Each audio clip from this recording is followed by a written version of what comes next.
Sexual health is one of the it's vital, and it's still a taboo in most of the places here in Tonga to talk about.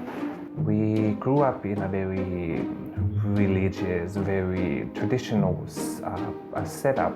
We have this respect of the elders and respect of our ancestors that we grew up and listen to them. And whatever that was shared at home about sexual health and life, we were brought up is to hear and listen to our parents, whatever they say about that topic.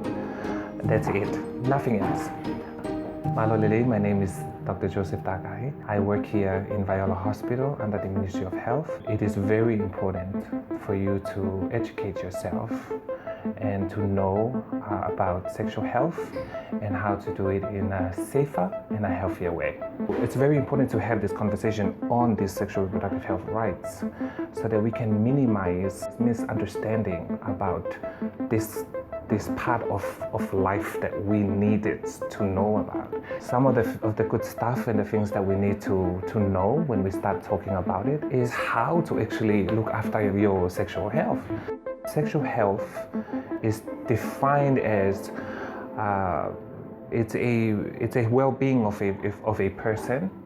And it has a lot of factors in it. There's social factor, there's mental or biological factor, there's economical factor. Those things brought up a well-being of a person to whether to stay healthy and move on with that part of life, as in sexual life. One of the ways to look after your health is having a safe sex. And yet, when we say safe sex, some people understand, some people might not.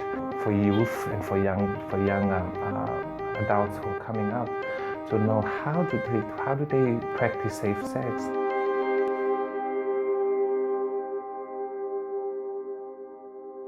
As the years go by, there's a slight change. In the past, people are scared. They don't want to come forward with their illnesses, especially if they have a sickness that related to sexual health, and it's hard for them to come forward.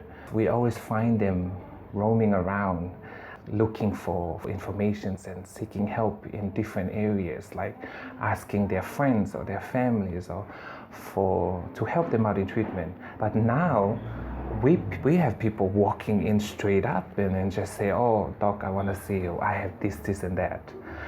And then I ask them, "How do you know that that we here in the ministry looking after such illness?" And then he said, I've heard it on the radio. The topic for today is on safe sex or protective sex. The Family Health Association, the Tonga Family Health Association. And the Tonga Leitis Association.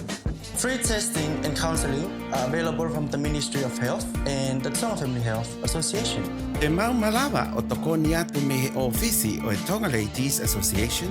So these are the stakeholders that work together on distributing the information. We still have the Ministry of Health as well in backing those organizations up on creating conversation on sexual health. And I think that's the way how we break through with these barriers. We started talking about it. We have outreach programs from different organizations trying to have the community sensitized to sexual health. And that's why we've seen the change. We are not saying that it's 100% change, but what I'm talking about is that we've seen that we picked it up and then we're looking into a better future if we continue on our conversation with that. At the end of the day, it's just more of helping people and getting the right information out, as I mentioned before.